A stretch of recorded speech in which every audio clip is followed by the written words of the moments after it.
Hi, Year 7.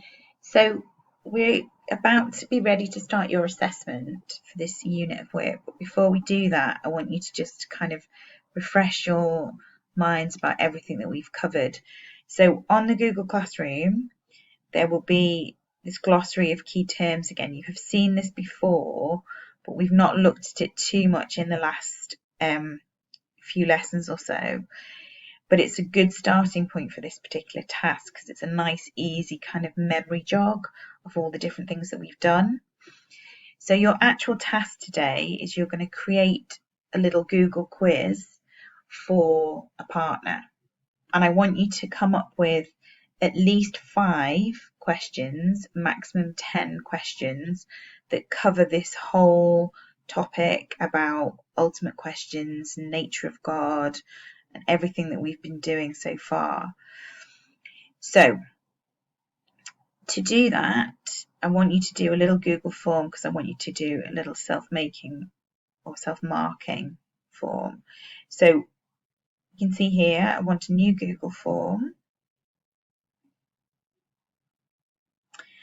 And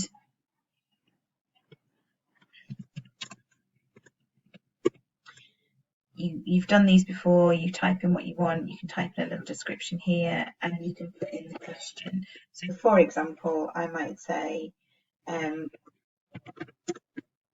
do we call a religion that has only one God?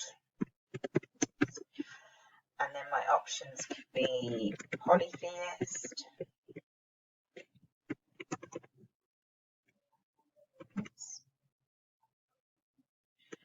or monotheist.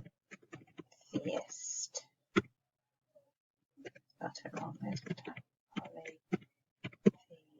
Polytheist, monotheist. Okay, those could be my 2 options. Now, the crucial thing here is we want to make this to be an actual quiz that gets marked.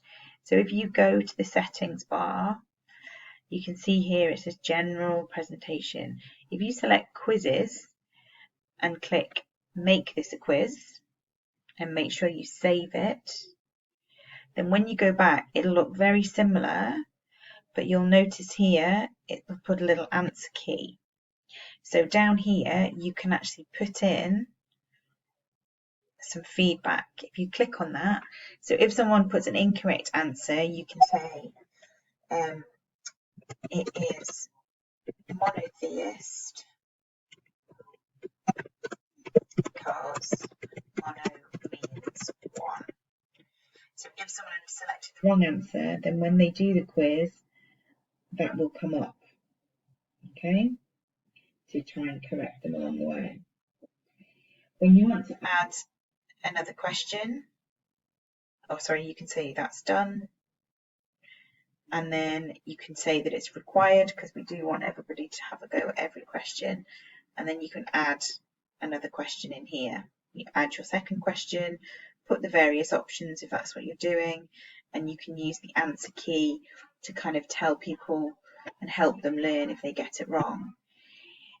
You can choose different types of questions, so multiple choice. You can have little short answers, or you can get people to write a paragraph. You can do check boxes as well.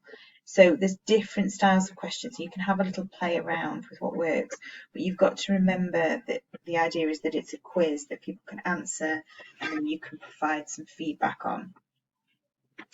So you keep going. So let's say we have a different question. Let's say, which of these religions is monotheist?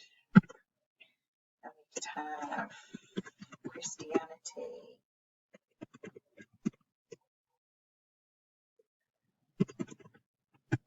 Greek gods, Hinduism, so on. So you can put in all your options.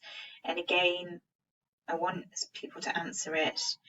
And if I want to, I can select that answer key and I can select answer feedback. And I can decide what message I want to put in if people got it wrong. If people got it right, you can also put yay, well done you, or something like that. You can add a comment and you just save it when you're finished. So I didn't put anything in there, but you can do that.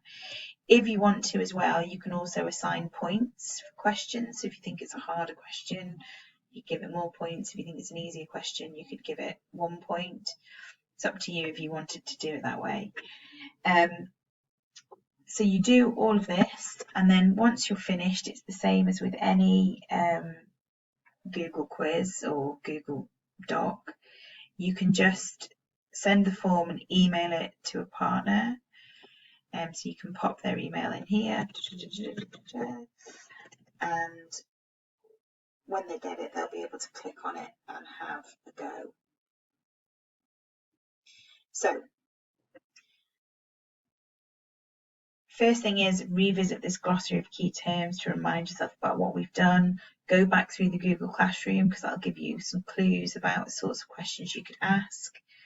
And then go onto Google Form, create a new form. Remember, the key thing is selecting quiz here and making sure you save it as a make the quiz option, so that when you then start, it gives you the chance to start putting different answers in and so on. And I want between 5 and 10 questions that you share with a friend and let them have a go at.